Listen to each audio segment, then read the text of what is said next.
wait till you hear what the commander said about why we're in this war and what to do. Tell us about it, Yes. All right, so let's give you the high points. This is from Jonathan Larson's report. He says, a combat unit commander told non-commissioned officers at a briefing Monday that the Iran war is part of God's plan and that President Donald Trump was anointed by Jesus to light the signal fire in Iran to cause Armageddon and mark his return to Earth.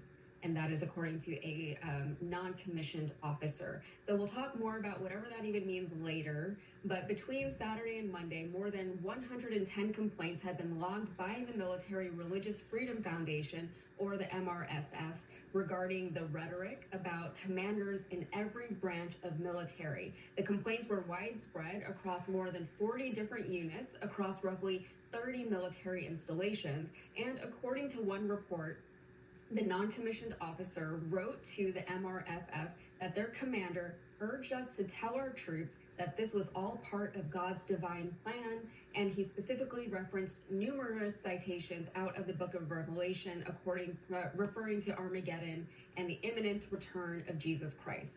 And it is very understandable that all of this is coming directly from the top, because Defense Secretary Pete Hegseth has enshrined evangelical Christianity at the uppermost levels of the U.S. military, airing monthly prayer meetings throughout the Pentagon.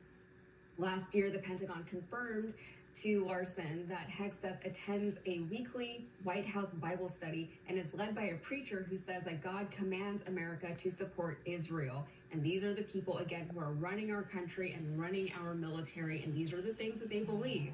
So Larson spoke with MRFF president and founder Mikey Weinstein about the report, and this is what Weinstein had to say. He said, these calls have one damn thing in freaking common. Our MRFF clients, service members who seek MRFF aid, report the unrestricted euphoria of their commanders and command chains as to how this new biblically sanctioned war is clearly the undeniable sign of the expeditious approach of the fundamentalist Christian end times as vividly described in the New Testament book of Revelation.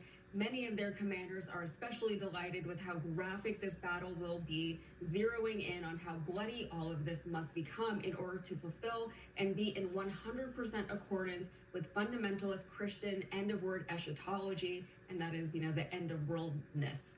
That is terrifying. So they're like trying to set. They seem to be giddy about everything that's happening now. It seems as though they're finally able to usher in this end of world, and so they can be raptured and go up to heaven. And of course, all of this violates the Constitution, which they don't seem worried about, because the Constitution is